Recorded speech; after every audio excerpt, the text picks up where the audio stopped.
ने कहा कि डिफॉर्मेशन में सबसे पहले आप डिफॉर्मेशन समझ लें क्या है। डिफॉर्मेशन में जो सेक्शन आता है वो डिफॉर्मेशन में दो सेक्शन आते हैं आईपीसी का। पहला आता है 499 जिसमें आपका डिफिनीशन के बारे में बताया कि डिफॉर्मेशन होता है क्या। ये मुसलसल कहते चले आ रहे हैं कि जिस तरीके से राहुल गांधी जी के खिलाफ डेफेमेशन केस किया गया और मैक्सिमम पनिशमेंट, कभी किसी बड़े मुजरिम को भी मैक्सिमम पनिशमेंट नहीं दी जाती, जिसके जिसके खिलाफ डिफेंडेंट में जो आता है उस पर पनिशमेंट क्या है, जो पनिशमेंट है मैक्सिमम 2 साल की है।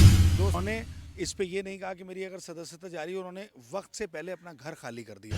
लेकिन जो जज है उसने क्यों किया, यानी कि इसमें साफ साजिश इसमें नजर आती है। साजिश है इसमें। तरीके से जज की प्रमोशन हुई है, तो हम पहले दिन से कहते आ रहे हैं कि जो जज की प्रमोशन हुई है वो इसीलिए हुई है क्योंकि सोची समझी साजिश के साथ ये किया गया है। और जो 2 साल की वो राहुल जी को इसलिए दी गई थी ताकि जज साहब को उसका जो प्रमोशन मिलना था वो मिल जाए। नमस्कार, मैं हूं आपके साथ गौरव राजेंद्र। और जिस तरीके से लगातार डिफेमेशन केस में सुनवाई चल रही है उसको लेकर गुजरात हाई कोर्ट में मामले को सुरक्षित रख लिया गया है। लेकिन इस बीच बड़ी खबर सामने निकल कर ये आ रही है कि जिस तरीके से सूरत कोर्ट में जिस तरीके से सुनवाई हुई थी, उन जज में जो है हरीश हसमुख भाई जो राहुल गांधी केस पर जजमेंट 2 साल का दिया था, वो यहाँ पर कहीं ना कहीं फंसते नजर आ रहे हैं। फंसते इस वजह से नजर आ रहे हैं कि उनको प्रमोशन मिला है और प्रमोशन में 68 जजों का नाम शामिल है, जिसमें कि हरीश हसमुख भाई भी उस लिस्ट में शामिल हैं। और ये मामला जब वहाँ से निकल कर अब सुप्रीम कोर्ट में आ गया है और सुप्रीम कोर्ट की सुनवाई में फैसला हुआ कि ये इनलीगल है, यानी सुप्रीम कोर्ट ने उसको बेंच पर सुनवाई करते हुए कह दिया कि ये अवैध तरीके से प्रमोशन किया गया है। इस पर बात करेंगे। कर्नाटक इलेक्शन में जिस तरीके से ऐतिहासिक जीत जो है यहाँ पर राहुल गांधी और कांग्रेस की देखने को मिली है, किस तरीके से असर है, इस पॉइंट पर भी बात करेंगे। हमारे साथ बातचीत करने के लिए तमाम सारे वकील का एक जो पैनल है वो आप देख पा रहे हैं। सुप्रीम कोर्ट के वरिष्ठ वकील यहाँ पर तमाम जो लोग आप फ्रेम में देख पा रहे हैं उनसे बातचीत करेंगे। सबसे पहले मैं औरंग भाई हमारे साथ हैं जो सीनियर एडवोकेट सुप्रीम कोर्ट। क्या कहना चाहेंगे सर सबसे पहले डिफेमेशन? सबसे पहले कहा कि डिफॉर्मेशन में सबसे पहले आप डिफॉर्मेशन समझ लें क्या है। डिफॉर्मेशन में जो सेक्शन आता है वो डिफॉर्मेशन में दो सेक्शन आते हैं आईपीसी का। पहला आता है 499 जिसमें आपका डिफिनीशन के बारे में बताया कि डिफॉर्मेशन होता क्या है, किस तरह कैसे क्यों डिफेम करेंगे किसी को, तो उस पर क्या केस बनता है। और 500 में जो आता है उस पर पनिशमेंट क्या है, जो पनिशमेंट है मैक्सिमम 2 साल की है।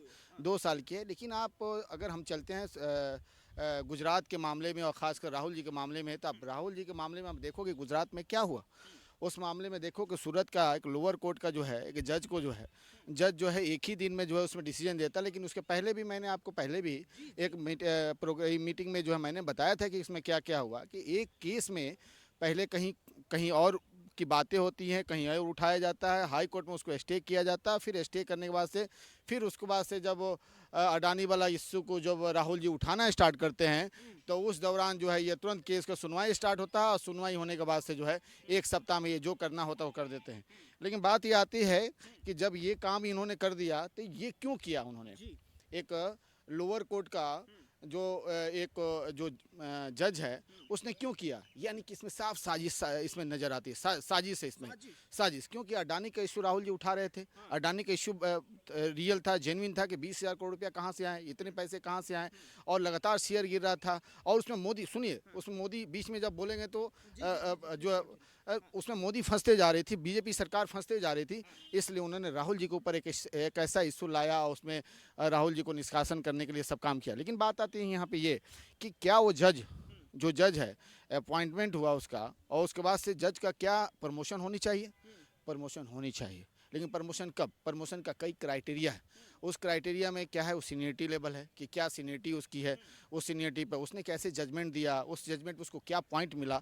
बहुत सारे चीज़ें होते हैं कि उसमें जो है आपके जो है पॉइंट मिलना, ये सब देखने के बाद से उसकी प्रमोशन होती है। लेकिन यहाँ पे मोदी गवर्नमेंट को राहुल जी को निष्कासन का, उनके घर छीनने का, उसको जो तोहफा देना था, और जब तोहफा देना था तो उन्होंने वो तोहफा दिया और उसका प्रमोशन किया। आप तोहफा बता रहे हैं, इनाम बता रहे हैं? एकदम इनाम है इसको। कैसे इनाम है? अभी इनाम नहीं कहेंगे तो आप ही बताओ कि क्यों, कैसे आपने कैसे एक जज को इतना कम समय में, और जिसका पॉइंट क्या है, और उस पॉइंट पे आपने उसको जो है आपने प्रमोशन दे दिया।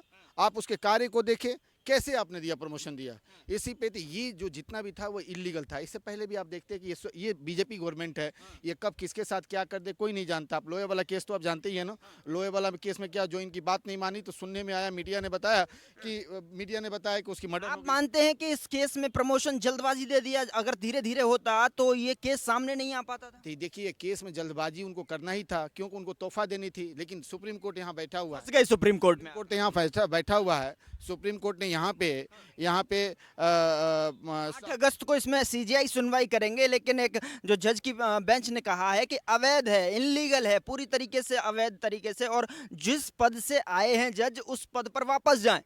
तो सुप्रीम कोर्ट के पास आया है, सुप्रीम कोर्ट ने तो बता ही दिया कि भाई जो भी है वो इलीगल है, इस पर रोक लगाई जाए। सुप्रीम कोर्ट ने उसके सेक्रेटरी को जो नोटिस किया उसको बुलाया, उसके बाद सम्मन करने के बाद से उनको कहा कि भाई इसको जो है इलीगल है। इसकी जो अगली सुनवाई है, एमआर शाह इसमें जो है प्रमुख जज हैं, जस्टिस हैं, जो इस केस को सुनवाई कर रहे हैं। लेकिन बात ये आती है कि मोदी जी ने क्या किया, मोदी जी को इनाम दिया और इनाम उनको देना था, लेकिन इसी तरह किसी का प्रमोशन आप करते रहोगे। यानी इस देश में जो करप्शन करेगा, इस देश में जो कुछ भी उल्टा से मर्डर करेगा, चाहे कुछ भी करेगा, उसको प्रमोशन मिलेगा, है ना। तो ये बीजेपी, क्योंकि बीजेपी ये गुंडों मवाली है, इसकी पार्टी है। ठीक है, मैं आपके पास आ रहा हूँ, और भी लोग हैं हमारे पास, मैं इस पर ही आपके पास आऊंगा। आप क्या कहना चाहते हैं, आपकी राय क्या है? सबसे पहले सबसे बड़ी बात जो भी आपने एक लफ्ज़ कहा कि कौन कब किस सरकार में आ जाए, तो आपने अपनी बात पूरी कर दी। मेरे कोलीग औरंगज़ेब खान साहब ने जो अभी बात कही, उसी में अपनी बात को जोड़ते हुए, देखिए हम लोग ये मुसलसल कहते चले आ रहे हैं कि जिस तरीके से राहुल गांधी जी के खिलाफ डेफेमेशन केस किया गया और मैक्सिमम पनिशमेंट, कभी किसी बड़े मुजरिम को भी मैक्सिमम पनिशमेंट नहीं दी जाती, जिसके खिलाफ 3-4 केसेस पूरे हो जाते हैं, सज़ा मिल जाती है, उसको भी मैक्सिमम पनिशमेंट नहीं दी जाती। उनको मैक्सिमम पनिशमेंट दी गई, एक सोची समझी साजिश थी, क्योंकि 2 साल की मैक्सिमम पनिशमेंट देने के बाद पता था कि उनकी सदस्यता जाएगी। लेकिन राहुल गांधी एक सभ्य और पक्के भारतीय हैं, उन्होंने इस पे ये नहीं कहा कि मेरी अगर सदस्यता जारी है, उन्होंने वक्त से पहले अपना घर खाली कर दिया। लेकिन कोर्ट की जो हमारी लड़ाई है उसको हम लड़ेंगे, वो हमारा अधिकार है, वो हमारा कॉन्स्टिट्यूशनल राइट है। आज आप देख रहे हैं जिस तरीके से कोर्ट ने लताड़ मारी है, जिस तरीके से जज की प्रमोशन हुई है, तो हम पहले दिन से कहते आ रहे हैं कि जो जज की प्रमोशन हुई है वो इसीलिए हुई है क्योंकि सोची समझी साजिश के साथ ये किया गया है। और जो 2 साल की सज़ा दी गई है, मैक्सिमम पनिशमेंट दी गई है, वो राहुल जी को इसलिए दी गई थी ताकि जज साहब को उसका जो प्रमोशन मिलना था वो मिल जाए। वो भाजपा ने सोची समझी साजिश के साथ किया। कांग्रेस उस बात को मुसलसल कह रही है, लेकिन हम कोर्ट का सम्मान करते हैं। हमने कोई ऐसा लफ्ज़ नहीं बोला ऑनरेबल कोर्ट के खिलाफ, लेकिन जो भी जज बैठे हैं, लोअर कोर्ट में बैठे हैं, उनको अपनी जिम्मेदारी का भी एहसास होना चाहिए। सरकार आती जाती रहती हैं, लेकिन एक जज एक बड़ी इंपॉर्टेंट पोजीशन पे होता है और हम सब लोग उनके ऊपर देखते हैं कि किस तरीके का फैसला दिया जा रहा है। आज अगर कोर्ट ये उनको ये बोल रही है तो हमें भी एज अ वकील अफसोस हो रहा है कि किसी जज के लिए ऐसा बोला जा रहा है। लेकिन सबको ये समझ में आना चाहिए कि किसी भी पार्टी के लिए, किसी भी सरकार के लिए इतना ना बह जाएं कि कल उनके ऊपर उंगली उठे। और हम बार बार इस बात को कह रहे हैं, राहुल गांधी जी क्लीन निकल के आएंगे, उनकी सदस्यता भी दोबारा होगी और